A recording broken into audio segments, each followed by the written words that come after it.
Se você se interessou pela série da Netflix Umbrella Academy e tá curioso para saber como é a história da HQ, esse vídeo foi feito para você. The only chance we have to save our world is us.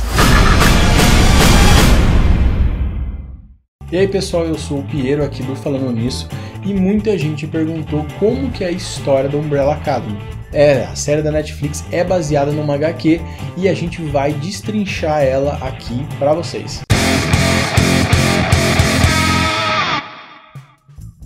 The Umbrella Academy é uma série da Netflix que está fazendo muito sucesso por aí. Ela é baseada numa HQ da Dark Horse, escrita por Gerard Way e Gabriel Ba. Essa HQ já foi muito premiada e como a série tem feito um boom enorme, a gente resolveu contar qual é a história da HQ. Então antes da gente começar, dá um like aí, comenta aí embaixo alguma coisa no final desse vídeo aí para dar uma força pra gente, beleza? 43 mulheres ao redor do mundo que aparentemente não estavam grávidas deram à luz ao mesmo tempo. Por essas 43 crianças não terem sido esperadas, os pais não quiseram ficar com esses filhos. Sendo assim, o Dr. Reginald Hargreaves, que é um multimilionário, inventor, esportista, medalhista olímpico e um monte de coisa, conseguiu resgatar 7 dessas crianças, alegando que ele ia construir uma academia de super-heróis. Essas crianças eram superdotadas e, segundo ele, iam impedir o apocalipse. Só para deixar claro aqui uma coisa, o Dr. Reginald Hargreaves, ele é um alienígena. Nesse mundo existem alienígenas, eles não são tão comuns, mas não são tão fora assim da realidade. Se passam 10 anos desde que o doutor adotou essas crianças e, num certo momento, a Torre Eiffel começa a jogar pessoas e matá-las. Então que essas crianças entram em ação, a Umbrella Academy. As crianças foram divididas por números. O número 1 se chamava Luther, ou Space Boy. O seu poder era super força e ele era o líder do grupo. O número 2 se chamava Diego, ou Kraken. Ele era muito bom com facas e nunca errava um arremesso. O número 2 tinha uma birra com o número 1, sendo um personagem bem mais rebelde. A número 3 se chamava Alison, ou Rumor. Ela tinha o poder de tornar tudo aquilo que ela falava realidade, uma coisa semelhante ao que acontecia com a Feiticeira Escarlate, que ela alterava em volta dela a realidade. O número 4 se chamava Klaus, ou Science. Ele tem poderes de telecinésia, capaz de se comunicar com os mortos e até mesmo convocar os mortos. O número 5 sempre foi chamado de 5 ou de garoto. Ele tinha o poder de teletransportar e até mesmo de viajar no tempo. O número 6 se chamava Ben, ou conhecido como Horror. Ele tinha a capacidade de evocar seres de outras dimensões através da pele. A número 7 se chamava Vanya e aparentemente não tinha poder algum. Lembrando que todos os personagens de Umbrella Academy têm o perfil lá no nosso Instagram. Tá no link na descrição, é só entrar lá e você vê um por um, é bem de boa. Eles chegam para investigar o que está acontecendo com a Torre Eiffel e lá eles descobrem que ela tá realmente assassinando as pessoas, mas que é um vilão que está manipulando ela, o zumbi robô Gustavo Eiffel. Aqui na HQ a gente já consegue ver que o traço dele é um traço bem simples, ou melhor dizendo, um pouco infantil. Estilo Samurai Jack ou Meninas Superpoderosas. O robô Gustavo Eiffel, o inimigo deles, acaba transformando a Torre Eiffel numa grande máquina de destruição.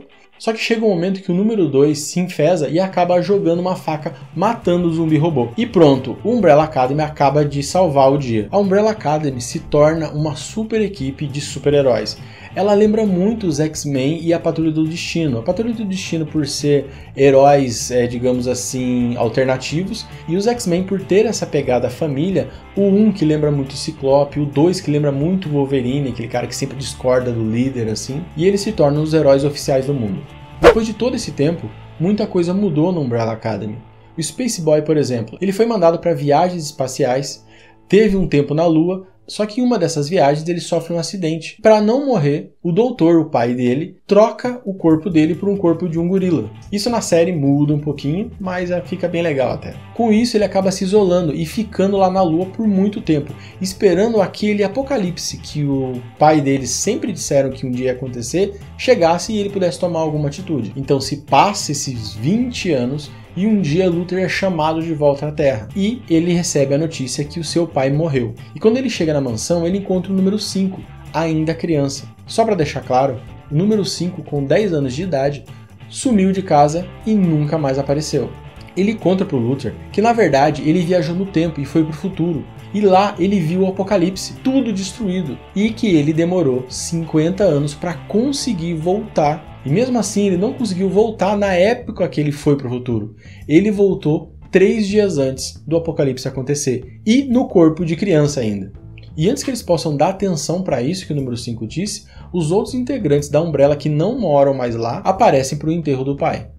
Aqui a gente percebe que um a um todos os integrantes foram saindo de casa, por causa do tratamento que o pai tinha com eles. Ele não permitia que eles chamassem eles de pai, simplesmente de doutor, não dava carinho, só forçava eles a treinar e a desenvolver suas habilidades.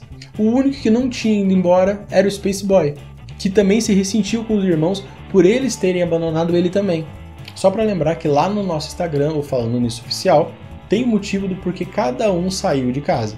Quando o funeral realmente acontece, o número 5 e o número 7 não estão ali. E os que ficaram começam a meio que discutir sobre tudo o que aconteceu. O número 2, ele humilha a mãe deles, tira até a roupa dela mostrando que ela é só um ser artificial e que nenhuma mãe o pai deles conseguiu dar para eles de verdade. O Diego, o número 2, é um cara bem mais amargurado na HQ. Ele lembra muito o Wolverine antigo, aquele cara que sempre falava com farpa, que sempre reclamava, que jogava as coisas na cara. A número 7 está em casa e ela recebe uma ligação dizendo que se ela quisesse se vingar de tudo aquilo que o pai dela fez para ela, ela viesse até o Teatro Ícaros. A número 7, a Vanya, ela é a que mais sofreu na mão do pai. Porque como ela não tinha poder, ela tinha que ficar separada dos outros, não podia brincar, não recebia nem atenção. Se o pai já não dava amor para os filhos que tinham poderes, ainda mais para quem não tinha. Ela chegou a escrever um livro de como era a realidade de viver numa família onde todo mundo era super-herói e ela não. E pelo que a gente vê, esse livro era bem mais uma crítica do que uma história de super-herói. Ela vai ver o que está acontecendo, mais numa questão de curiosidade, e quando ela chega lá nesse teatro, ela é recebida por uma plateia e pede que ela toque uma nota no violino. Ela toca um pouco e eles aplaudem ela, dizendo que eles são a Orquestra dos Malditos, que é um grupo de pessoas que querem o fim do mundo. E dizem que ela vai ser o instrumento para isso. A Vanya não aceita, ela não tem nada a ver com isso, então ela vai embora.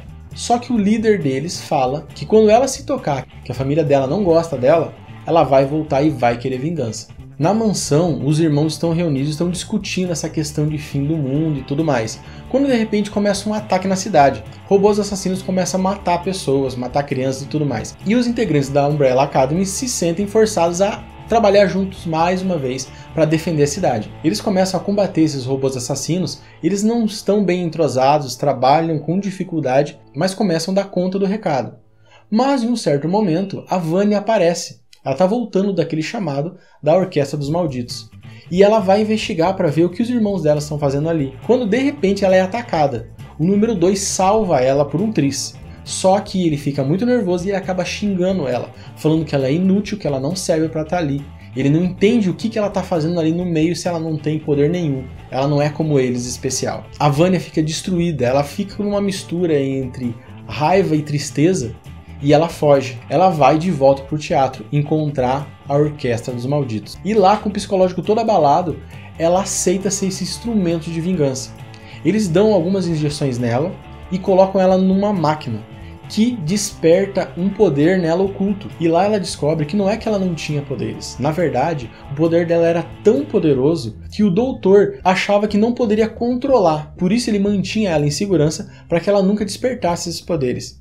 Muito parecido com o Professor Xavier e a Jean Grey. Quando ela sai dessa máquina, ela está totalmente vestida de branco, com uma roupa como se fosse um violino.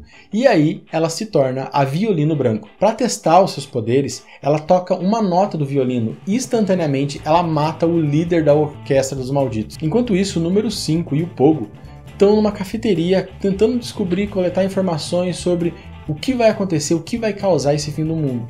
E lá, alguns caras muito estranhos tentam buscar o número 5, e ele mata todo mundo brutalmente, mostrando que ele é muito poderoso. Um inspetor aparece investigando o caso, querendo saber o que aconteceu. Logo que ele chega no carro, o número 2 encontra ele. E pelo que a gente percebe, o número 2 ele tem agido como um vigilante, estilo Batman, assim, né? Ele vai atrás de alguns detetives que estão investigando algum caso e ele tenta resolver as coisas do jeito dele. Só que lá ele descobre que vários violinistas estão sumindo e ele lembra da irmã dele, a Vanya, que é uma violinista. E ele se preocupa e ele vai atrás dela. Ele vai no apartamento dela e ele vê aquela carta dizendo para ela ir no teatro de Ícaro. Então ele vai procurar a irmã dele, que pode estar passando algum apuro. Nisso, a Vanya chega na Umbrella Academy. Vanya não, agora violinista branca. ela chega e começa a destruir totalmente o local. Cada nota que ela toca no violino emite rajadas que começam a destruir toda a mansão. Lá estão o número 5 e o Pogo. Quando ela encontra o Pogo, ela fala pra ele que sim, ela é especial, como ele dizia que ela era especial quando ela era criança, que ela reclamava, ela ficava muito triste por ela não ter poder. E ele dizia pra ela que ela era especial por não precisar de poder igual aos outros pra ser quem ela era. Mesmo assim, ela olha pro Pogo e mata ele instantaneamente. Quando ela tá indo embora, o número 5 olha pra ela de longe. Ele tá com o monóculo do pai dele. Esse monóculo tem a capacidade de ver alguma coisa sobre o passado ou o futuro da pessoa. E quando ele olha pra ela, ele percebe que é a Violino Branco que vai causar o apocalipse. A Vanya, ou melhor, a violinista branca, vai junto com a Orquestra dos Malditos, causando tumulto e destruindo toda a cidade. Eles realmente pretendem causar o fim do mundo. Só que o número 2, que é esperto, ele consegue chegar furtivamente e colocar uma faca no pescoço dela. Nesse momento ele tem a chance de matar ela, e ele sabe que talvez seja ela que vai causar o apocalipse, mas ele não consegue fazer nada.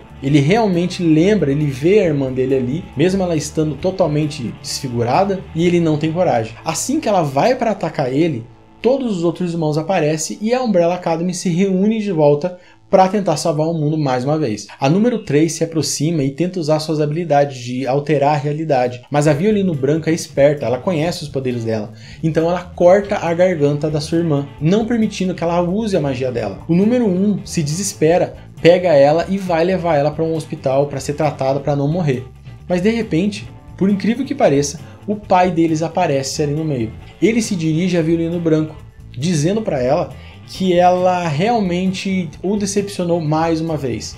Que se ela já não tinha nenhum tipo de poder, agora ela não conseguia nem destruir o mundo da maneira correta. Na verdade, é o número 4 usando seus poderes para imitar a aparência do pai deles para tentar abalar ela psicologicamente. Nisso, o número 2 fala com a violinista branca, dizendo que mesmo que o pai deles nunca tenha dado amor para eles, ela nunca esteve sozinha, porque ela sempre teve alguém que a amou.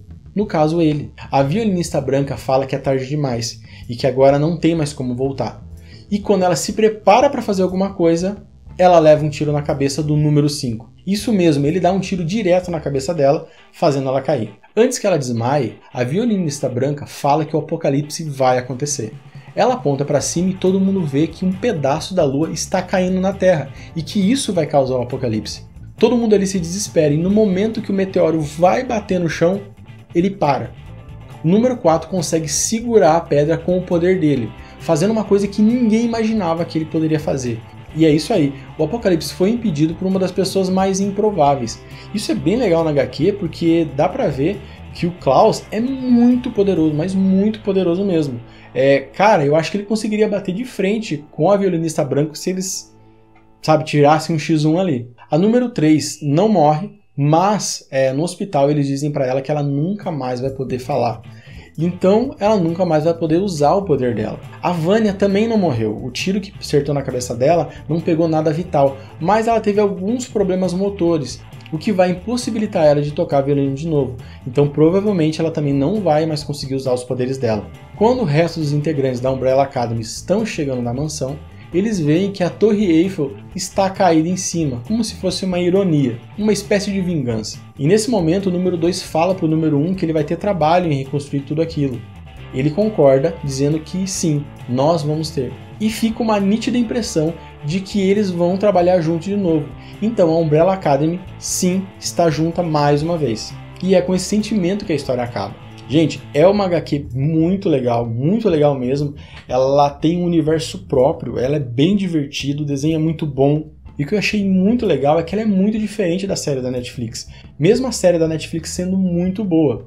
A série da Netflix ela aprofunda muito mais coisas, os dramas são muito mais aprofundados que na HQ. Em compensação, a HQ tem cenas de ação e coisas mais viajadas, o que é bem legal. Para mais conteúdo de Umbrella Academy ou de super-heróis, você sabe que tem o nosso Instagram que vai estar o link aqui na descrição. Se gostou do vídeo, dá um like, comenta por favor, não deixe de comentar, e ajuda muito isso no canal.